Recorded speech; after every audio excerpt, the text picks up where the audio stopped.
Hey guys, welcome back to my extremely cold garage. Today, I really want to talk about training fasted. The reason for this is I get asked this question a lot. I recently had it in our Lean for Life Facebook group for our online training plan. And I also get it a lot on Instagram and Facebook. And what I find quite irritating at the moment is I also get served a lot of ads on things like Facebook of people saying one way or the other and cherry picking information to basically swing you to their way of thinking, so potentially they can make you buy their plan or follow their way of doing things. So I really today want to break down the basics and some of the scientific stuff on why you may or may not want to train fasted. Okay, so let's start with the obvious. Let's start with fasted cardio. When it comes to fasted cardio, many people will say, oh, it's really great in the morning to train fasted, especially when you do cardio. So what they're saying when it's fasted, that means without the presence of food in their body for really at least 8 hours. And the theory behind this is that your glycogen levels are going to be low because you haven't eaten recently and you've kind of depleted your carbohydrates, or you've got minimal kind of glycogen, again, which is stored carbohydrates in your body. So when you first start doing your low intensity steady state cardio, you're burning through those glycogen levels, so you're left with just really running off body fat, and you're using body fat as your primary fuel source. Now this is true. When we work for longer periods at low intensity, we will run off more type of body fat as a fuel. We never solely use one fuel source or one substrate. We'll use a little portion of carbohydrates in there, we'll use some fat, and we'll probably use some creatine phosphate as well.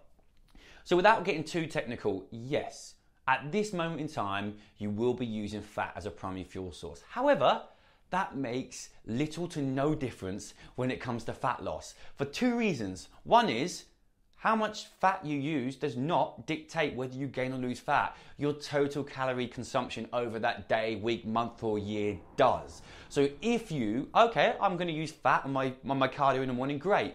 But then you overeat on calories, it makes no difference because you're still going to gain weight or gain fat. Conversely, if you ate and trained in the morning, or you didn't do cardio at all and you did weight training, but you put yourself in a calorie deficit, then you are going to lose fat and you are going to lose weight. Another thing to consider, training fasted, sure, you may be using more fuel source, you may be using more fat as a fuel source, I should say, but research has also shown that as you go through the day, it will flip on its head. And to almost balance that up, your body will actually start using more carbohydrates than fat later in the day. Your body is amazing. Your body is amazing at keeping homeostasis, that kind of balancing. So, when it comes to cardio and fat loss, is training fasted better? It really comes down to your preference. Some people like to train fasted and feel it sets them up for the day, it makes them feel energized. But when it comes to fat loss, I don't think there's really any real kind of reason to do it over training with carbohydrates in your system. It comes down to your preference and what you enjoy.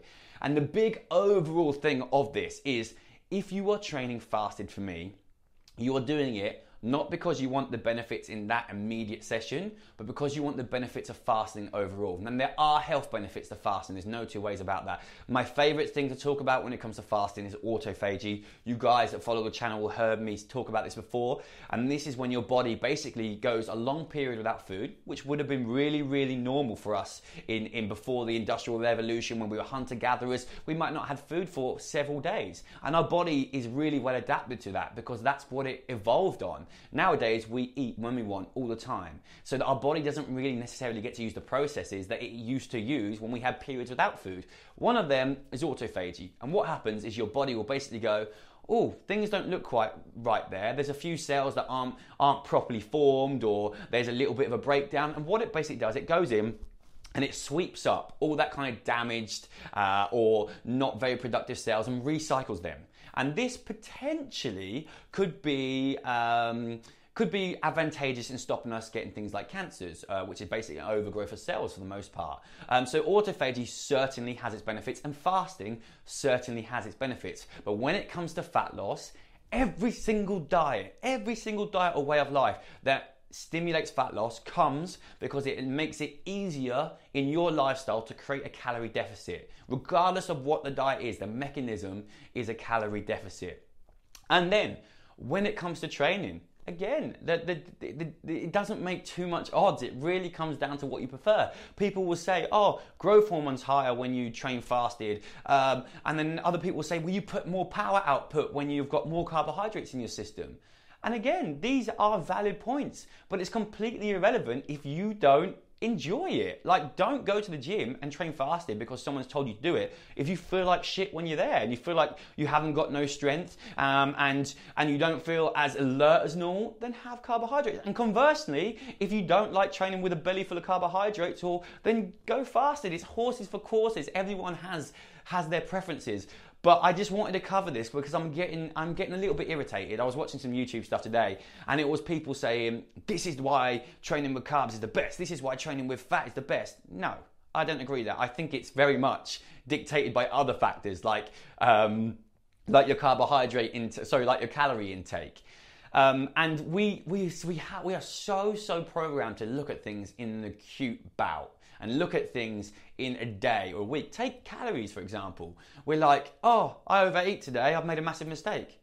Well, no, you haven't. Maybe for the next few days, let's just reduce calories by 100 calories a day, and then the net of the week, our calories are still bang on point to be where we need to be. We've got to stop looking at stuff in real acute bouts. There's times when we need to do that, especially when you're athletes and you're looking for maximal performance. But for the general public, we're just looking at maybe gaining a bit of muscle, maybe losing a bit of fat. And I'll tell you what will make the big difference, opposed to these other changes: doing the basics. Doing the basics well. That is 80% of it. If you get your basics right, you will go farther than you've ever been before. And then you can start to add in supplements and all this other stuff if and when you need them. But getting your calories right and getting a consistent training plan, I promise you now, and one that suits your lifestyle, is going to get you way further than starting to think about, but he says I should do fasting but I don't enjoy it, and he says that I shouldn't do fasting but I don't enjoy it.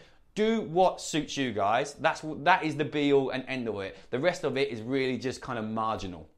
I hope that helps, and I hope it cleared up some of the basics for you. I just felt like I needed to do this video because there's a lot of conflicting information out there, and the actual research that I've seen and the actual reasons why you might do it don't really come down to, for the most part, that little 1%. They come down to, does it suit your lifestyle? Don't do something if it makes your life harder, and it makes it harder for you to achieve what you want to achieve. It might seem like it's a faster route, but if you can't sustain it, it's not. Hope that one helps, guys. I'll see you in the next one.